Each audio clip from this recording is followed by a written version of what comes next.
It's the Ragusea podcast, episode 23. Normally we talk about food here, but today we're going to be talking about bread. Ask Adam. Hey Adam, Matt sitting in National City, California right now. About to go into work, just finished one of your podcasts. And I can't help but wonder, wanting to know the financial side, I'm an accountant by profession, of your rise in YouTube. I always appreciate how grateful you are for your position and how you made it, and you're very grateful for your listeners.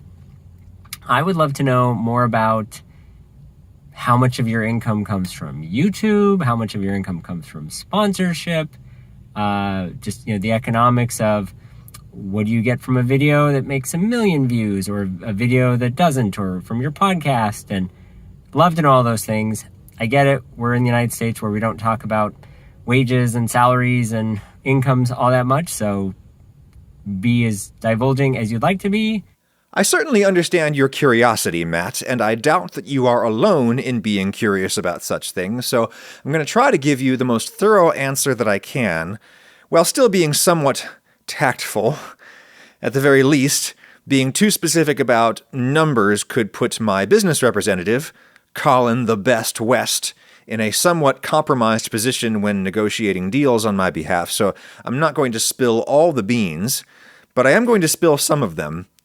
And I'll start with some really basic stuff that I reckon a lot of people listening already know, but I want to get everybody in on the ground floor. So back in the Paleolithic era of 2005-2006, the first years of YouTube's existence, there was no channel monetization. At least none that operated through YouTube. I suppose somebody could have done their own deal with an advertiser to do a paid message in a video that they posted to YouTube. I'd be curious to know who was the first person to do that. That seems like an answerable question. But it's important to remember that early YouTube had very little original content on it, and therefore selling ads against early YouTube content would have been legally fraught, to say the least. Generally, people do not like it when you steal their content, put it on the internet, sell ads against it, and keep the money for yourself.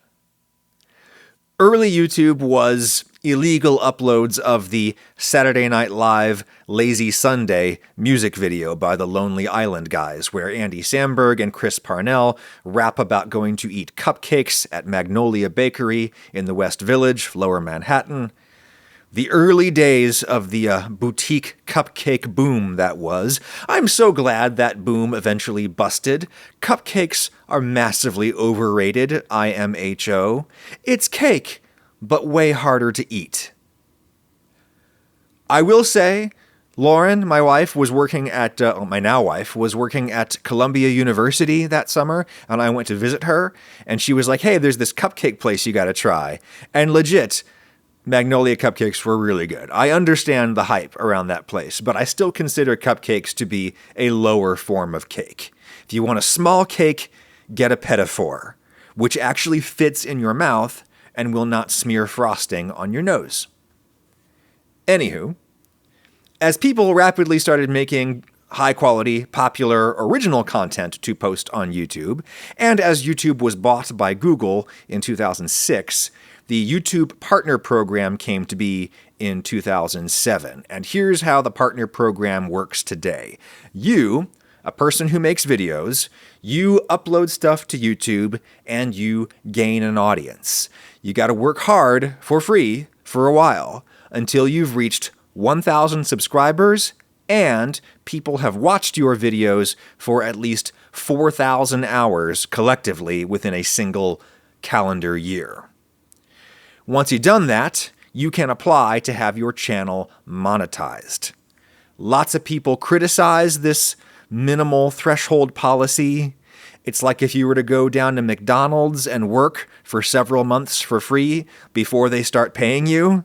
And when they do, if they do, they don't give you back pay for all of the burgers you've already flipped. That would be pretty messed up if that happened, right? But it's not a perfect analogy because when you work at McDonald's, you are directly generating revenue for the company. That's less so the case when you are posting videos to YouTube outside of the partner program. In theory, YouTube does not play ads before, during, or after videos that are not posted by someone in the partner program, with one notable exception, and that is content that some other copyright holder has claimed. YouTube has this system, Content ID, that automatically finds and flags content posted by people who might not actually own it. For example, I can go into my YouTube creator interface right now and look at all of the people who have re-uploaded my videos or parts of my videos, and if I want, I can press a copyright claim against any of those people. And if they don't dispute my claim of ownership, I essentially become YouTube's partner for those videos, even though they're not on my channel. YouTube positions ads around those videos, and I get the money, or my share of the money. YouTube keeps their share. I have almost never done that, by the way. Most people who use my vids on their channel are doing things that I consider to be fair use. Even if I think their fair use is stupid. Doesn't have to be smart to be fair, but that's a topic for another day. Anyway, unless it's a situation like that, videos that a non-partner posts to YouTube theoretically do not directly make money for YouTube, because YouTube, theoretically, does not position ads against such videos. Therefore, it's not like they are denying you your share. There is nothing to share. Again, in theory.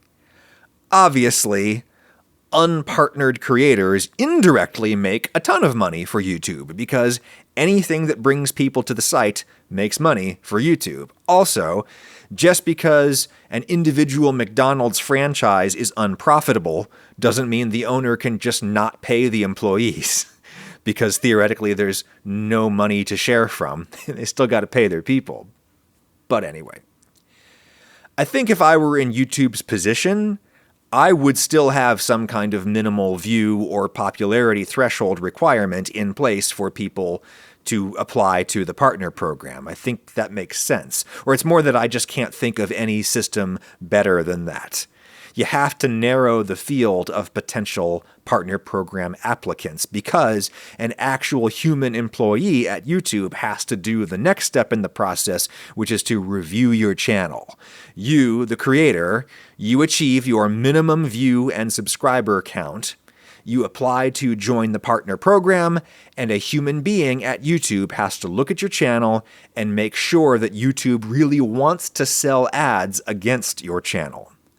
They've got to make sure that you're not just uploading content that doesn't belong to you. They got to make sure that you're not just uploading blatant incitements of violence or all that kind of stuff. They say this review process takes about a month, and it took about a month in my case. I think that they need to have a minimal view threshold to keep the workload of reviewing those partner program applications manageable. If humans don't do it, they'll have to write a computer program to do it, and nefarious people will find ways to manipulate such a system. They'll write computer programs that make literally 1 million new channels a day and populate them with pirated or otherwise illicit content, and each channel will probably only get a handful of views, but if they're all monetized, you have millions of channels that will make you a little bit of money, and that would add up. That's a situation that would not be great. So I think I support the minimum views and subscribers threshold for monetization, only because I can't think of a better system. If someone can think of a better idea, I am ready and willing to support that.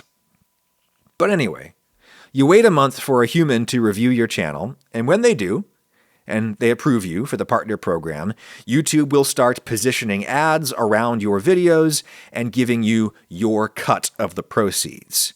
You retain a pretty high level of control over where ads can go in or around your videos. If a creator you follow ever complains that they don't like how many ads YouTube puts in their videos, you should call BS on that creator, because the creator really has a lot of control there. I can individually authorize or not authorize YouTube to play ads before my video, after my video, or during my video. I have individual power over each of those three scenarios. I can individually authorize or not authorize those overlaid banner ads, skippable versus non-skippable ads, all of that. I can even block a specific advertiser from advertising on my channel if I want. I should probably do that more often whenever I see an ad that really concerns me. I generally allow all ads except for the mid-roll ads, the YouTube ads that come in the middle of the video. I find those particularly disruptive. And given that my channel has gotten quite successful and I don't have to scramble for every penny, I usually just don't allow the mid-roll ads. I will say YouTube did a thing about a year ago where they went back and automatically turned on mid-roll ads for a bunch of my old videos and a lot of other people's old videos, and I have not found a way to globally turn that off. I just need to go back and do it manually for each one, and I will do that at some point. So anyway, YouTube sells space to advertisers and positions those ads against your videos and gives you a cut. The revenue split is reportedly 45-55. YouTube gets 45%, you, the creator of the video, gets 55% of the ad revenue. I will say, I have never seen that number attributed to the primary source, which would be YouTube/Google. I've only ever seen that number in secondary sources, like in news reports. I don't know if it's real.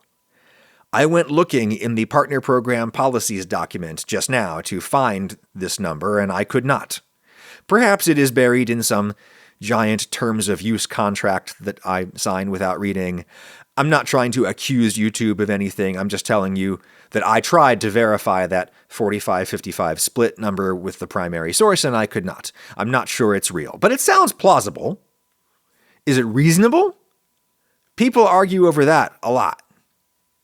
If you figure that YouTube is acting as your agent in these advertising deals, they're acting as your talent representative, right? A 45% cut for an agent is a gigantic cut compared to other older industries. Like if you're an author and you have an agent who brokers your book deals with your publishers, if you're an actor and you have an agent who books roles for you, if you're a model and you have an agent who books fashion shows and photo shoots for you, those agents generally take somewhere between 10 and 20% of your earnings, assuming that you're not being totally hosed by your agent or manager, the way lots of musicians were in the early days of rock and roll, for example. Don't worry, little Richard. Yes, you're only 19 years old and uneducated, and you grew up in a shotgun shack on the backside of Pleasant Hill in Macon, Georgia. You're a young, queer, black man in the Jim Crow South, and your father was just murdered, and you have 12 brothers and sisters, and you're the oldest who isn't away fighting in Korea, and you're currently washing dishes for a living at the Greyhound bus station downtown, where you wrote your first hits as you scrubbed burned beans from the bottom of pots, and your racist white boss yelled at you. Don't worry, Richard, even though you have absolutely no power in this situation, I, a white record company owner named Art Roop, I'm going to take good care of you, little Richard. Just sign on the line, and I'll take all your publishing rights for Tutti Frutti forever. Guys like little Richard got bad deals. If you get a good deal with an agent or a manager, generally you pay that person 10 to 20% of what you make, depending on the industry. So, compared to those historic roles, the 45% cut YouTube is purported to take, that seems unjustifiably huge. But again, I'm not sure it's a perfect analogy. If you're the talent, YouTube isn't just your agent. They're also the venue where you're singing your songs, right? They own the stage. And they're promoting your concert too, via their algorithm. Again, going with the music industry analogy, YouTube is your agent, the promoter, and the venue all rolled into one. Those roles have historically been kept separate in the entertainment industry for a reason. Probably not great for one entity to have all of that power, but anyway. In my opinion, YouTube's 45% cut it's fine, I guess. Assuming that is what it is. They own the whole shebang. They host my videos, they promote my videos, they sell ads against my videos. That involves having a massive sales team that handles all the contracts and deals with difficult clients with unreasonable expectations and all of that. And then they physically position the ads around my videos. I don't have to do a single thing.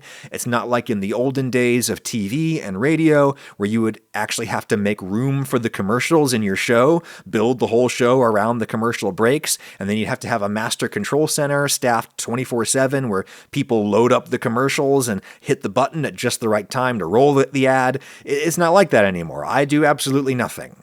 They just roll the ads whenever you click on the videos. And several weeks later, YouTube transfers money into the bank account of Yellow House Media LLC, the company that Lauren and I own. If 45% is excessive, somebody else should come along and beat YouTube at their game and take a smaller cut, thereby attracting better creators.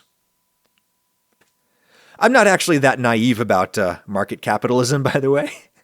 I understand that YouTube/Google is probably a monopoly at this point, and one of the biggest flaws of true free market capitalism is its inability to deal with monopolies. I believe in market economies balanced by strong regulatory and welfare states. That basic model has clearly proven itself to be the best at providing the most prosperity to the most people. All the places where people want to live do basically that, including arguably the United States, even though neither extreme of the U.S. political spectrum would like to admit that the U.S. is a market economy balanced by relatively strong regulatory and welfare states, but I think it is. Wish some of the aspects of the state were a little stronger, and some of them are a little weaker. I don't know. That's what I think about that. If anyone cares what Adam believes about such things, which you probably shouldn't, I'm just a monkey with a microphone. Anyway, that's the basic way that you make money from YouTube. There are other ways, which I will talk about in detail soon. This is a single topic episode of the podcast, by the way. I'm just talking about money for an hour, but sticking with the YouTube Partner Program for a moment, everybody wants to know, how much money do you make from a video with 1 million views? That's a big hit on YouTube. It's not a 10 times platinum record, but it's a gold record.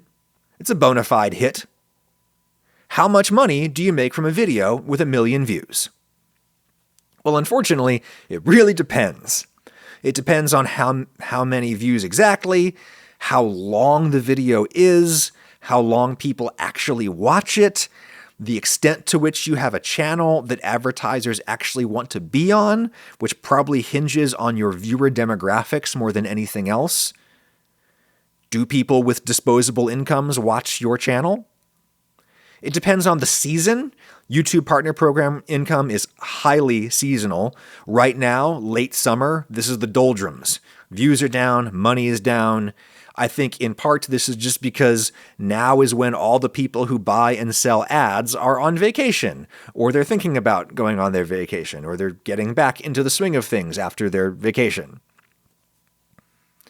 But anyway, the amount of money that you make from 1 million views, whatever it is probably a lot less than you would imagine. It's not a perfect example because it doesn't have 1 million views yet, but it's a recent example, so let's go with it. My video from Monday about weightlifting and cooking and the epistemological and rhetorical problems common to both of those areas of human endeavor. That was a different kind of vid for me, bit of a risk, but for whatever reason, people seemed to really want to click on it. And it was my biggest hit in several months. As of this recording, it's been up for 5 days. It has 634,000 views.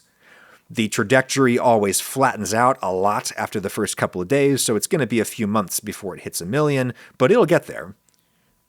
That video is almost 19 minutes. It's on the longer side for me, for sure.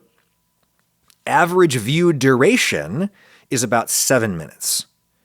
Some people watch it all the way through. Some people bail after the first 10 seconds. They all average out to 7 minutes actual view time per person. Total view time on the video is 76,000 hours, collectively spent by people all around the world watching this single video of mine. 76,000 hours. That's higher than usual for me. About 30,000 higher than a typical vid for me. And how much have I made from this hit video so far? From the YouTube Partner Program? I've made about $2,000. Now that may sound like a lot or a little to you.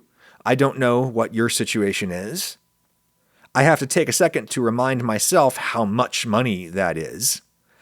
Back when I was full-time university faculty, my take-home pay after taxes and health insurance and all that was about $3,000 a month. So for me to spend 2.5 days making one video that's made 2/3 of what I used to make in a whole month of full-time labor, that's pretty freaking amazing. Of course, that's an apples to oranges comparison, because I do still have to pay taxes on that $2,000, and good lord do I pay a lot of taxes now. And it's so much worse, because it's not like back when I worked for the university, and they would withhold my estimated taxes every month, right? That's generally what happens when you work for a large employer. They withhold your estimated taxes every month, so you never even see that money. And then at the end of the year, you file your taxes, and usually you get a little bit of money back, because you usually overpay a little. That's how it is for most people with normal jobs in the United States. Tax day is actually a good day, because that's when you get the money back. Now, because I own my own company, there's no one withholding my earnings to pay my taxes. We actually sit down and write checks to state and federal governments. Big checks. And when you do that, it feels like you are cutting meat straight out of your own beating heart.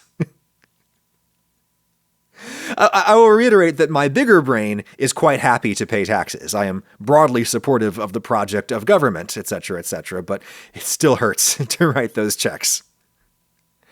And I do still have to buy health insurance for my entire family on the individual market now. I'm not on the university's health plan anymore.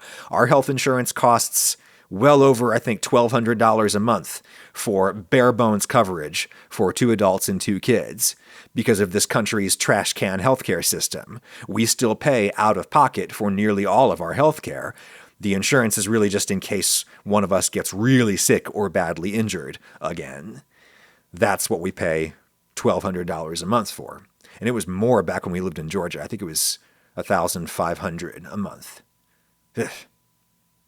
So now, that $2,000 for a hit video is sounding like not so much money, right?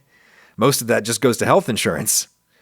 But the best thing about the YouTube economy is that when you make a video, you don't just get paid one time for it. As long as people keep watching that vid, it keeps paying you. And if you make a video or 2 or 3 every week, like I do, and if you make quality content that people will want to watch for years to come, as hopefully I do, all of those little itty-bitty numbers start to add up to some big ones, right? At this point, I've got more than 400 videos in my catalog, and they're all making a little money for me all the time. To the point where our collective net worth, me and Lauren, our net worth did recently cross over into 7 figures. If you include our home equity and other non-liquid assets like that, stuff other than cash in the bank, we are now technically, barely, millionaires. Going from a net worth of basically 0 4 years ago when I first started YouTubing seriously. That is freaking amazing. Amazing. And I thank you all so much for that. And if this ever happens to you, I'll be excited for you, but I also want to tell you to take a moment and curb your enthusiasm. It's maybe not as awesome as it seems because it is very, very fragile. Any business is fragile when it relies on personal popularity. Highly unstable, that is. People love you one sec, they hate you the next, or even worse, they just forget about you. And they move on to the next person who captures their attention. It's also highly unstable to have a business that relies entirely on another business, especially one as giant and consequently indifferent to your individual needs as Google is. That's not an indictment of Google in particular, that's just the nature of any giant company. All it takes is for one Google executive to change one policy, or one Google engineer to tweak a single line of code, and all of a sudden, nobody sees my videos in their feed anymore, and my livelihood vanishes overnight. And I would have absolutely no recourse in that event. All it takes is for the next thing to come along and displace YouTube, just as YouTube displaced the TV. That's already happening to some extent, right? I don't think the TikTok-style short-form fad is just a fad. I think it's here to stay for a while.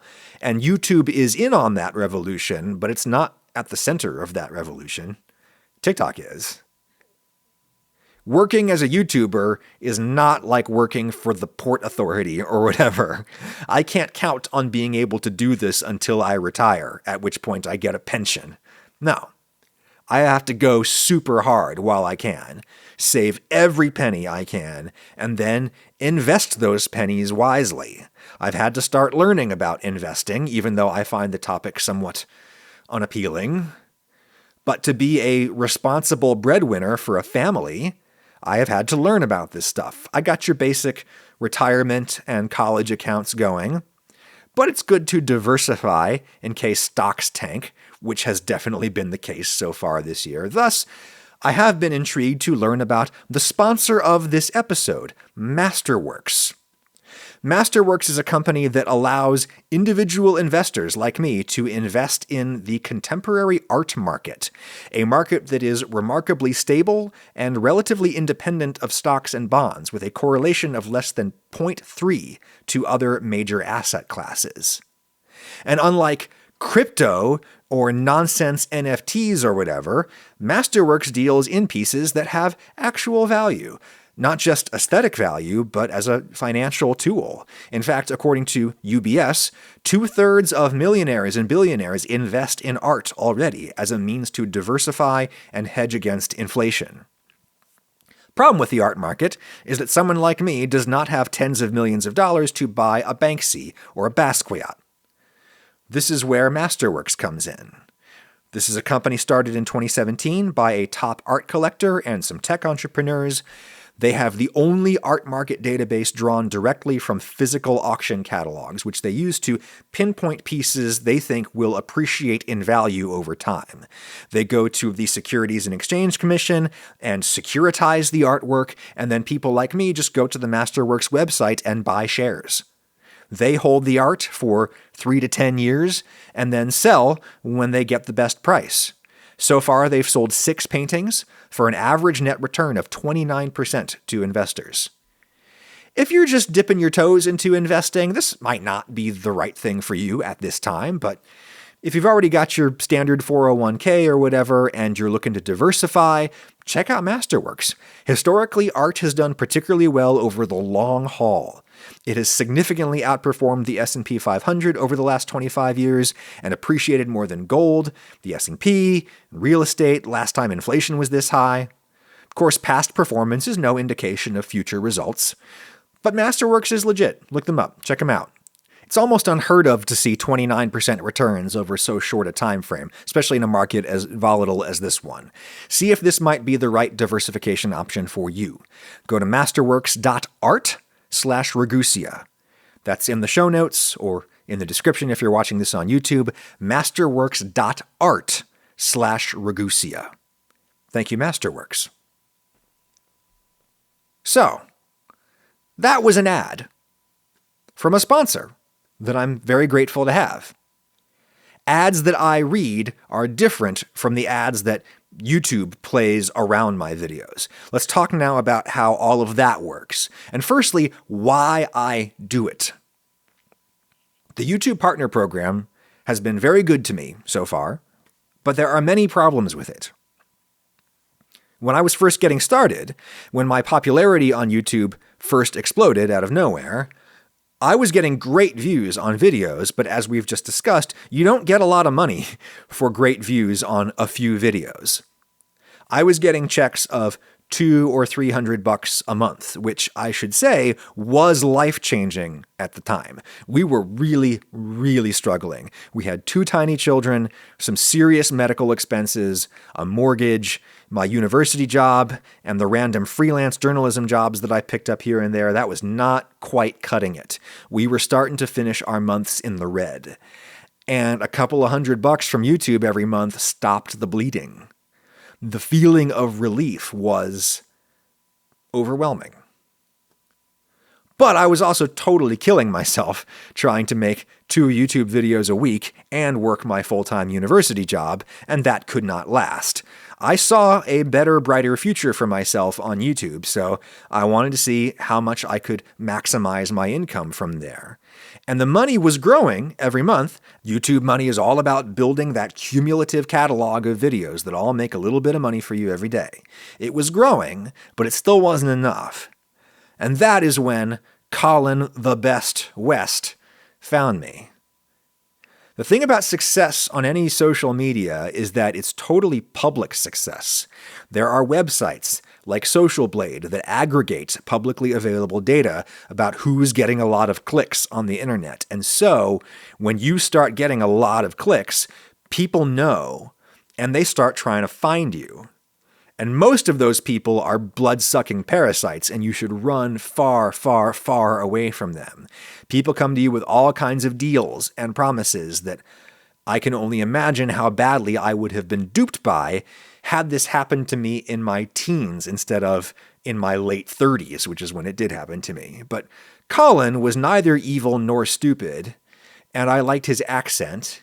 He's super Scottish and super Canadian all at the same time. And Colin said that he could get me some in-video sponsorship deals. And this appealed to me for many reasons beyond the obvious. One, these were flat deals. I would get paid X dollars for doing the ad in the video. It's a one-time payment. I get paid the same whether or not the video is a hit.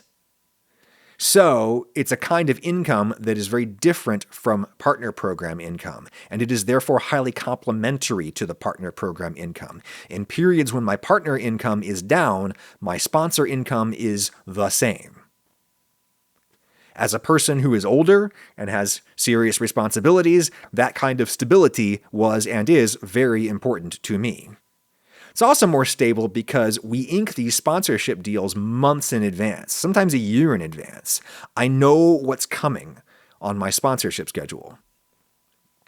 And while all of that income depends on my delivering views on YouTube, it does not come from or through YouTube. Colin's company, Solaro Management, does the deals, handles the paperwork, collects the money, wires me my share. And their share is considerably more reasonable than YouTube's 45%. And 3 or 4 years ago, there weren't that many companies wanting to do that kind of advertising with people like me. It was really just a handful of sponsors, and me and Colin did a couple such deals every month, but it was enough that I was now, at that point, making more money YouTubing than I was teaching in college. And the money was about split evenly between in-video sponsorships versus partner program income. And that continues to be the basic split to this day. I get about half of my money from the partner program, half of my money through Colin. And that's where we were. It was still kind of modest 3.5 years ago, but the trend lines were pointing up. And that's when I decided to quit my day job. Summer 2019, I believe it was. I was still under contract to teach the coming academic year. Mercer University was super cool, and they only made me teach in the fall semester. That was the most stressful few months of my life, but I got through it. And since 2020, I have been doing this and only this. And all the while, the list of companies who want to do sponsorship deals with someone like me, that list of companies started to grow and grow and grow. There was a brief moment when COVID first hit, when the market faltered, we had some brands cancel their spots. We got a little scared for like 2 seconds. But then it rapidly became clear that as god-awful as the pandemic was for everyone collectively, it was actually quite a boon for many of the kinds of companies that place ads in videos like mine, companies that sell stuff over the internet. People were trying to stay home and not go out to stores and expose themselves to the virus or expose others to the virus, and that was good, and they started to buy way more stuff online instead. And companies that sell stuff online needed to advertise their products somewhere, and some of them came to people like me. There are challenges to doing ads inside your videos. The first being that you have to make them. I have to make good, interesting, fun to watch, persuasive commercials, in addition to making fun and informative videos. That's a lot of extra work. Also, if you're going to stop in the middle of your video and do a commercial for 60 seconds, you have to earn it. You have to give people a video that's long enough and, more importantly, substantial enough to where the ad feels proportionally reasonable, reasonably small. As much as everybody loves TikTok-style short-form vids these days, they are very hard to monetize because they aren't big enough to earn a commercial. Audiences will not tolerate a 1-minute ad in a 2-minute video, nor should they. So I've had to make sure that all of my videos are pretty big and meaty, and that gets exhausting sometimes. Actually, it's exhausting all the time. I am so tired right now. So tired. You might say, hey, Adam, you've got a successful thing going. You're making great money. Just hire some people. Hire some people to help you. Hire some editors and researchers. And then you won't be up recording podcasts at 12:30 on a Friday night like you're doing right now. Well, maybe I will hire some help one day, but I have been hesitant to because I remember MC Hammer Behind the Music on VH1. MC Hammer got real popular all at once. He figured the good times would roll on forever, and because he was a man of generous spirit, he hired all of his friends. Some for real jobs, some for largely theoretical jobs. And he built himself a giant golden mansion on a hill, and then came the second half of that particular episode of VH1 Behind the Music. If your livelihood is based on lots of people liking you, you have to think of yourself like a professional athlete. Yeah, you might be making real good money, but you cannot play football forever the way that you can work at a bank for 40 years and then retire. You can play football for maybe 10 years, and then your body will be spent. You have to make and save a ton of extra money in those 10 years because you have no idea what comes next. I suppose maybe YouTubing is a little bit more like being an actor in Hollywood. You can act for 40 or 50 years. It's just unlikely, especially if you're a woman, unfortunately. But this is why screen actors unionized and fought so hard for residuals. Actors get paid a share of the money that continues to be generated when people continue to watch that movie that they made decades ago. On the one hand, that system seems unfair. It seems unfair that the actor gets some residuals while like the lighting person or the sound person doesn't get residuals. They just got paid a flat fee. But if you're a good lighting person and you're not a jerk and people like working with you, you can probably count on a long and fruitful career. An actor cannot. Most can only act as long as they stay young and pretty, which isn't long. So, residuals. There's a lot of people in retirement communities around Southern California who will tell you, thank God, for residuals. The fact that my old videos continue to make money for me on YouTube is kind of like residuals. It is great. It gives me hope for our future. But still, even when I just take a week off for summer vacation, like I did in July, I see my monthly check from YouTube dive. So much of my income is driven by the new videos I pump out. I think the new videos play a crucial role in leading people to the old videos. If and when I stop making videos entirely, I won't be surprised if income from the back catalog is virtually gone, dried up within months. The algorithm god must be appeased with an offering of new content. I don't want to hire someone because I don't want to be responsible for another person's livelihood when what I do is so inherently unstable.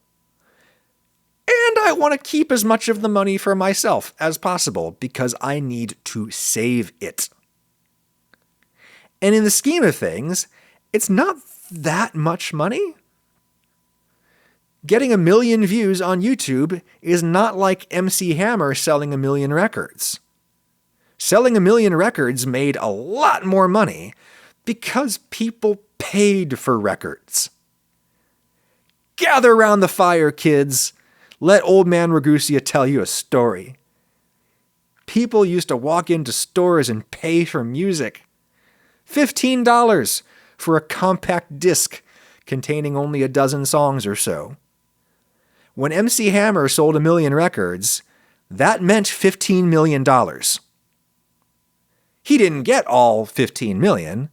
As I understand it, a good artist deal at that time, in the 90s, would maybe result in the artist getting $1 a record. But that's still more than $1 million for MC Hammer for 2 gold records, and he had more than 2. In contrast, 1 million views on YouTube only makes me a few $1,000s. A few more $1,000 when you add in the in-video sponsorship that Colin brought in. That's great. That's awesome. It's so much better than a real job. I know, I've held several. But it's comparatively modest money, and I'm not about to start making it rain in the club like someone who's very, very popular in the movies, right? It's not that kind of fame. It's not that kind of success. I'm certainly not about to hire half of my buddies from high school. I really, really, really worry about young YouTubers I see out there who have clearly hired half their buddies from high school. I wish that I could make these young people watch some old VH1 Behind the Music episodes. I'm sure the MC Hammer one is on YouTube. You should watch it. But maybe that's my generational trauma talking. I am an elder millennial. I've seen some bad times economically. And I started out in music, a once proud and lucrative industry all but wiped out in a few years. Then I worked in journalism, a once proud and lucrative industry all but wiped out in a few short years. I'm like a depression baby. I'm like Grandma Ragusea, who literally lived through the Depression. I still have the coffee can full of pennies she saved. Wheat pennies. US pennies, our lowest value coin, they used to have 2 heads of wheat on the back to symbolize the agricultural abundance of this great land. Old pennies are wheat pennies. Grandma Ragusea collected wheat pennies on the assumption that they would be worth slightly more than 1 cent as collector items, and she had them in a giant coffee can that is now on one of my bookshelves. And she never threw anything away, because she lived through some seriously rough times. I've lived through some not so rough, but still kind of rough times, and I am therefore totally convinced that all of this will collapse at any minute. So I keep pushing, and I keep trying to diversify my income, and that's part of why I'm doing the podcast at this particular instant. Yes, the podcast is on YouTube, but a growing number of people are listening to it on podcast apps, and thus I now have a tiny, teeny tiny little income stream that is completely independent of YouTube. And that is very important to me. And podcasts are long, way longer than YouTube videos, so I can earn the right to have more than one sponsor per episode, such as Trade Coffee, also a sponsor of this episode. Man, has Trade Coffee gotten me through some absolutely exhausting late nights editing stuff. Like the late night editing session that I'm about to begin in about 15 minutes when I go to start editing what I'm shooting right now. As I continue to grind and grind in the sheer terror that all of the audience and sponsorships I've built over the last 4 years will crumble overnight. Trade has stuck with me for a while, both as a supporter of my content and as a provider of my coffee. I wasn't a coffee drinker until pretty recently, and it has brought so much new joy to my life. It's never too late to get into this wonderful, magical elixir called coffee, but you may need a guide if you're new to coffee, and Trade is here to hold your hand, as they held mine. You go on their website, you take their quiz, you tell them how you take your coffee, you tell them what kind of flavors you like. It's okay if you don't really know. Trade will select stuff for you. Not stuff that's like down in some warehouse of surplus coffee that they bought for no money and they're just trying to move the product. That's not what Trade does at all. Trade goes out and finds the best, most exciting independent coffee roasters out there, and they partner with those roasters. And then they have one of those roasters send you a bag with something top quality, super fresh, and totally right for your tastes. My Trade subscription helped me learn that I like really light roasts, low temperature roasts, because they preserve a lot more of the character of the bean. And roast level has nothing to do with strength. You can still brew an extremely strong cup of coffee with a light roast, and I intend to in about 14 minutes. And I like brighter, more acidic coffees, which is kind of unusual, but I'm not alone in that. And so, Trade worked with me to create a collection. Adam Ragusea's Tart Faves. That's the name of the collection. If you want, you can just subscribe to my collection at drinktrade.com/AdamShow. It's pretty awesome, I must say. Or browse other people's collections if you're more into dark toasty coffee or sweet nutty coffee or whatever. You do you. Or you can just take their coffee quiz and they'll basically make the You collection. They'll send you what you like, expertly matched. They have a whole team of professional tasters. So, if you want to support small businesses and brew the best cup of coffee you've ever made at home, it's time to try Trade Coffee. Right now, Trade is offering my listeners a total of $30 off your first order, plus free shipping at drinktrade.com/AdamShow. That's drinktrade.com/AdamShow. Link is in the show notes /video description. Thank you, Trade Coffee. And I think that you, dear listener, should take a moment to thank every sponsor, every individual contributor, every person who makes your favorite content possible. People who make the things you consume need to be paid. And if you're young, if you're, say, under 30, you might not have had the experience that all of us elder millennial and Gen Xers have had, where we had things that we loved.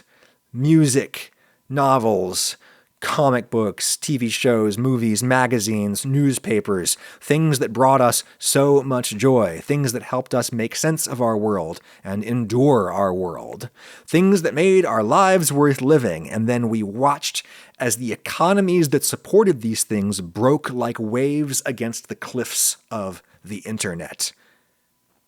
Some people can still make a living in music, but not many, and almost no one can make a living making records. Touring is really the only way now. There were people who just used to make records. Making records was their whole job. Recording artists, they were called, and engineers. There aren't many of them anymore. And yeah, I'll say it. Records aren't as good anymore. It should come as little surprise. People got to get paid to do good things. And no one should have to apologize for demanding that they be paid for making things. The collapse of the music industry is what breaks my heart the most, but I think the collapse of the journalism industry is what matters the most. We still have national and international reportage. That's not going anywhere. I do not weep for the disembowelment of Newsweek and other publications that pretty much duplicated the work of 100 other national or international publications. I weep for local newspapers, small town local papers. They are gone. And people have been able to duplicate some of the functions of local newspapers pretty well with social media.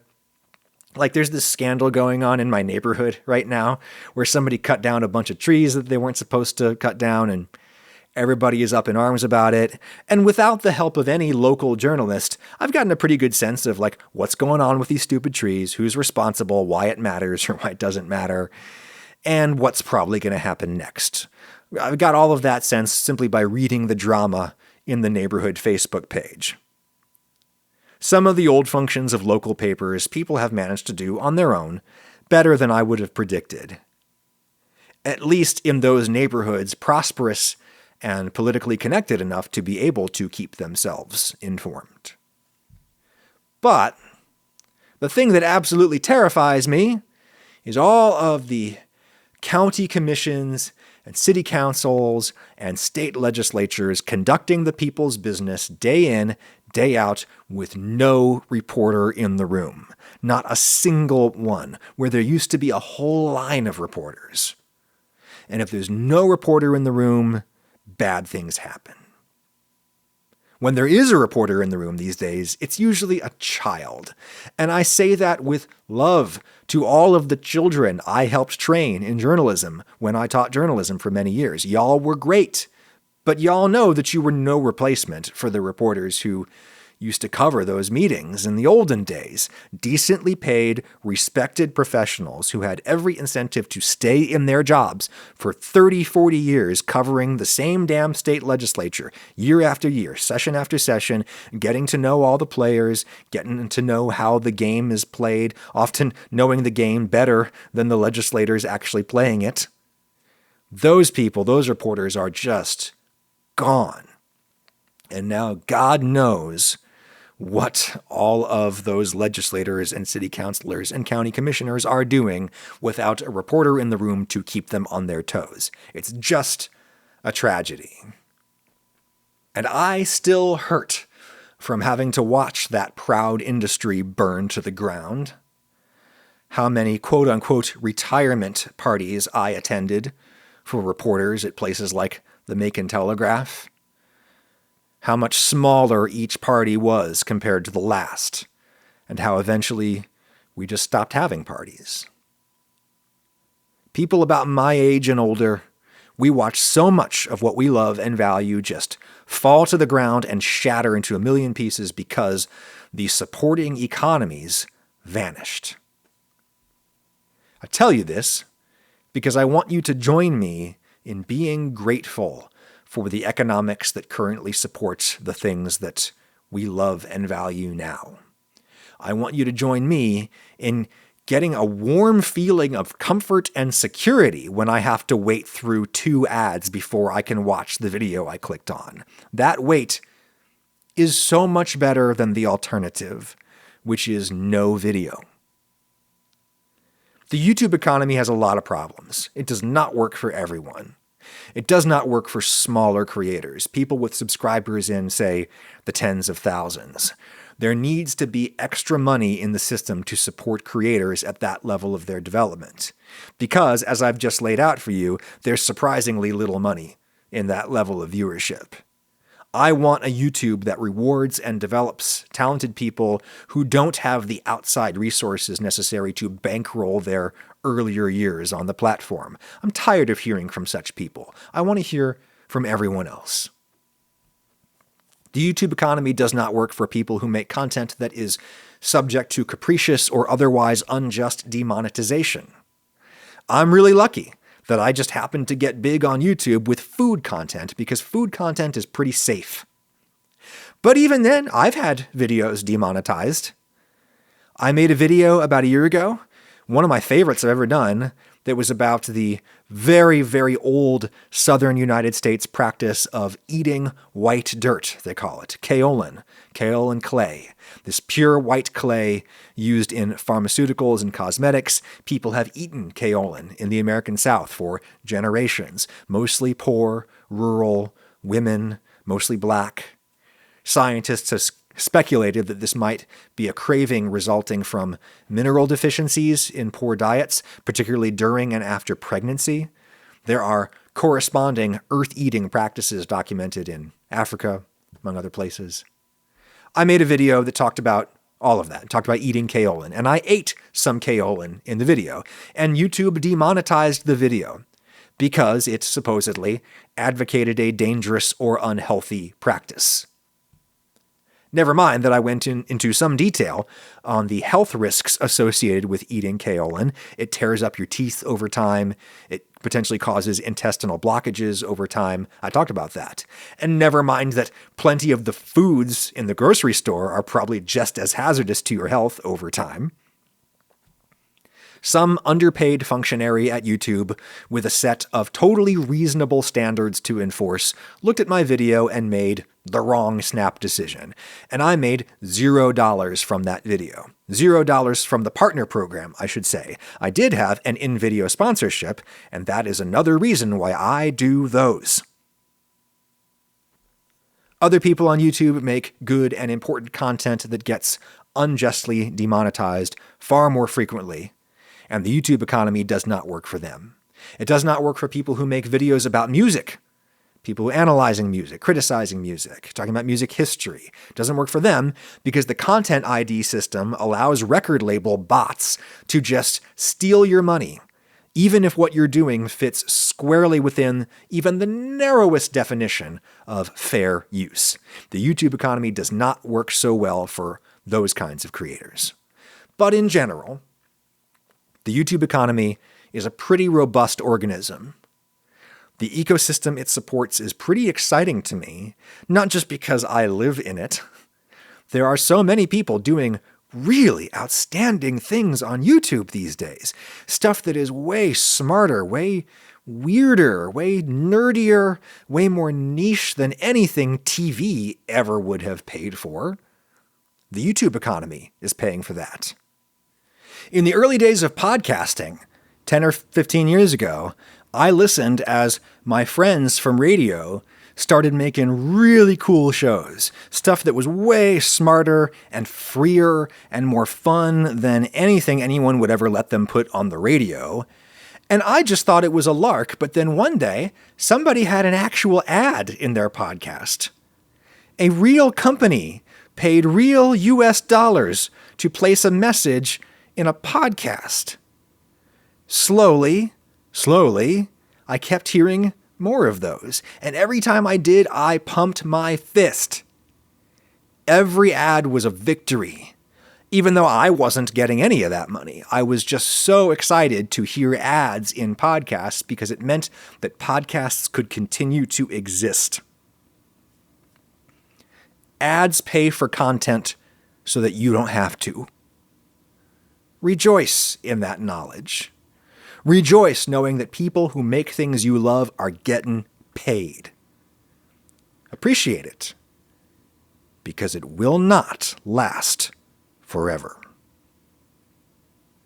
Just as this episode of the Adam Ragusea podcast will not last forever. In fact, it will end as soon as I get done saying that you can send a question or a comment for a future ep to askadamquestions@gmail.com. askadamquestions@gmail.com. If you send a video or audio file, I am far more likely to actually use it. Next episode, we'll get back to talking about food and talking about people other than me, I promise. I'll be at you on Monday on YouTube with a vid about fig wasps. Fig wasps are big on the internet again at the moment. Every couple of years or so, somebody on the internet says, hey, did you realize that figs all have tiny dead little wasps inside them? And everybody freaks out. Good news is that isn't quite true. Hashtag not all figs. Talk to you next time.